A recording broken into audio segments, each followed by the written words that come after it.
ناظرین، یہ دونوں نام اللہ کی رحمت سے ماخوذ ہیں۔ عبداللہ بن مبارک فرماتے ہیں رحمان وہ ہے جس سے جب مانگا جائے تو وہ عطا کرے، اور رحیم وہ ہے جب جس سے کوئی نہ مانگے تو وہ ناراض ہو جائے۔ اور عربی کا قاعدہ ہے کہ رحمان وہ ذات ہے جس کی رحمت ہر مخلوق کے لیے عام ہے، اور رحیم وہ ہے جو بار بار پلٹ پلٹ کر اپنی رحمت کرنے والا ہو۔ یہ دو اسم گرامی قرآن میں بہت مرتبہ وارد ہوئے ہیں۔ الرحمن 57 ٹائمز ریپیٹ ہوا ہے اور الرحیم 114 مرتبہ آیا ہے۔ ناظرین، سوچنے کی بات تو یہ ہے کہ جب ہم قرآن کا آغاز کرتے ہیں جس کے ایک ایک حرف پہ کتنی ہی نیکیاں انسان کماتا ہے، تو ہمیں کیا حکم دیا گیا کہ ہم پڑھیں اعوذ باللہ من الشیطان الرجیم اور اس کے بعد بسم اللہ الرحمن الرحیم۔ تو شیطان سے بچاؤ کے لیے رحمان اور الرحیم سے مدد مانگی گئی، حالانکہ رحمان تو رحمت کے ساتھ ہے۔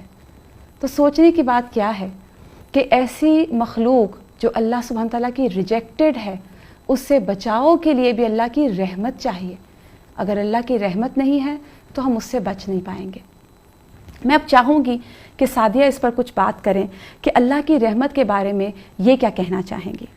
جی بالکل، صحیح حدیث میں آتا ہے کہ اللہ کی رحمت کے 100 حصے ہیں، اور ان میں سے ایک رحمت جنوں، انسانوں، جانوروں اور ساری مخلوقات میں بانٹ دی گئی ہے، جس کی وجہ سے یہ آپس میں مہربانی کرتے ہیں، حتیٰ کہ وہ وحشی جانور جو ہے وہ اپنے بچے پر مہربانی کرتا ہے، اور باقی جو 99 رحمتیں وہ اللہ تعالیٰ نے مؤخر کر رکھی ہیں، سبحان وہ اللہ، قیامت کے دن بالکل۔ ہوں گی۔ تو اس حدیث سے آپ دیکھیں اللہ تعالیٰ کی پھر ہمیں 2 رحمتوں کا پتہ چلتا ہے۔ ایک عام رحمت ہے الرحمن، جو مومن، کافر، فرما بردار، نا فرما بردار سب کے لیے ہے، اور اس رحمت کے تحت انہیں رزق بھی دیا جاتا ہے، انہیں عام اولاد بھی رحمت دیا ہے نا، جاتا ہے، جی بالکل، رحمت عام، سب جی۔ چیزیں عطا کی جاتی ہیں۔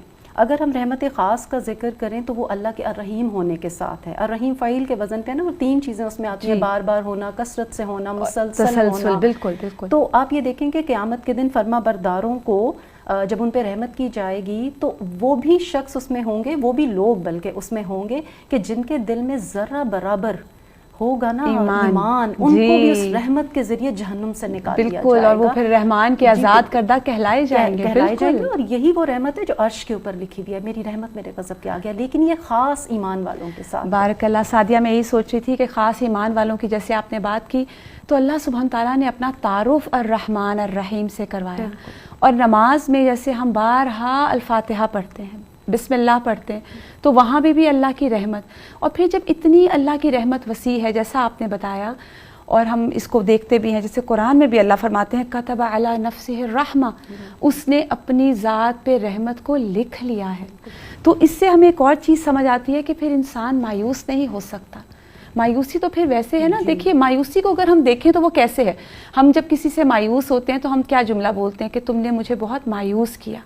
تو نعوذ باللہ جب کوئی انسان کہے کہ میں نے اتنی دعا مانگی، میں اب مایوس ہو گیا ہوں، تو آپ دیکھیں تو صحیح کہ وہ کس ذات سے مایوسی کا لفظ بھی جو استعمال کیا جا رہا ہے وہ بھی اللہ کو زیبا نہیں دیتا، یہ تو جرم کی حد تک چلی جاتی ہے۔ رابعہ کہ اس کے لیے بندے کو مشاہدہ کرنا چاہیے، قرآن غور و فکر کی جو ہے وہ دعوت دیتا ہے کہ اللہ کی رحمتیں کیسے ہمارے ارد گرد ہیں۔ اس کا میں آپ کو کچھ بتا دوں کہ اگر اللہ کی مخلوقات کو آپ دیکھیں نا تو کوئی بھی پیور ایول نہیں ہوتا۔ جیسے آپ دیکھیں کہ مکھی ہے، اس کے ایک پر میں اگر اللہ تعالیٰ نے شفا رکھی ہے نا تو بیماری ہے، تو دوسرے میں پھر شفا ہے، اور یہ اللہ کی چھوٹی سی مخلوق بتاتی ہے کہ گندگی کہاں پہ ہے۔ اور پھر آپ دیکھیں کہ علاقے ہیں ڈیفرنٹ، ان کے موسم دیکھیں، اس حساب سے ان کے پھل اور سبزیاں دیکھیں، یہ بھی اللہ کی رحمت، بالکل۔ زہر ہے تو اس کا توڑ بھی ہے، بیماری ہے تو اس کا علاج بھی ہے۔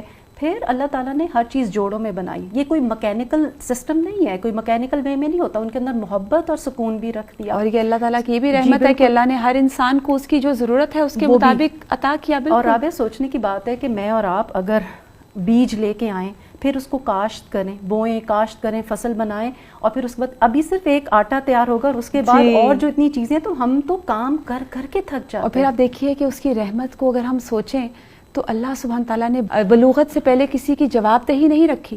اگر کوئی بلوغت سے پہلے فوت ہو جاتا ہے یا بلوغت سے پہلے وہ عمل نہیں کرا, اس پہ قلم اٹھا لیے گئے. اور اسی طرح جو مجھے بہت ہی پیاری بات لگتی ہے وہ یہ کہ گناہ پہ فوری سزا نہیں ہے. یہ بھی اللہ کی رحمت ہے. وہ ایک انسان کو لمبی مدت دیتا ہے کہ شاید اب میرا بندہ پلٹ آئے. اور میں اس کو پڑھ رہی تھی سورہ مریم, تو اس میں دیکھ رہی تھی کہ حضرت مریم علیہ السلام جب ان کے پاس فرشتہ خوشخبری لاتا ہے اولاد کی, تو پہلی بات کیا کہتی ہے, میں تجھ سے رحمان کی پناہ چاہتی ہوں. تو یہ بھی اللہ کی رحمت ہے کہ وہ ہمیں پناہ میں رکھتا ہے, سکون میں رکھتا ہے. بالکل. مجھے بھی یہ احساس ہو رہا تھا کہ اگر اللہ سبحانہ و تعالیٰ رحمان اور رحیم سے ہمیں متعارف نہ کرواتے تو ہم تو گناہ کر کے گلٹ سے ہی مر جاتے. بالکل. وہ جیسے 100 جس نے قتل کیے تھے, وہ کتنا گلٹ میں تھا, وہ چاہتا تھا, اس کے اندر تڑپ تھی کہ کوئی ایسی ہستی ہو جو میری اس چیز کو معاف کرے. اور فرسٹریشن کتنی تھی. اب دیکھیں 99 قتل کیے, اور پھر وہ جس نے 100 جو آخری شخص تھا اس کو بھی قتل کر کے 100 پورے کر دیے. بالکل. وہ فرسٹریشن اللہ تعالیٰ کی جو صفت ہے, یہ مجھے اللہ کے قرب جو ہے وہ عطا کرتی ہے, قرب عطا کرتی ہے اور ہمیں مایوسی سے نکالتی ہے. اور پھر اس میں دیکھ رہی تھی کہ انبیاء علیہم السلام کا طریقہ کیا تھا. وہ سب اللہ کے اسم ارحم الراحمین کے ساتھ رب العالمین کو پکارتے تھے. تو ناظرین, اللہ کی صفات, اللہ کا اسم گرامی الرحمن الرحیم بہت ہی رحمتوں اور برکتوں والا ہے. اللہ سبحانہ تعالیٰ کے اس نام کے ساتھ جس کام کا آغاز کیا جائے وہ کام برکتوں والا ہو جاتا ہے. اللہ سبحانہ تعالیٰ ہمیں اس کے ذریعے سے مانگنے کی توفیق عطا فرمائے.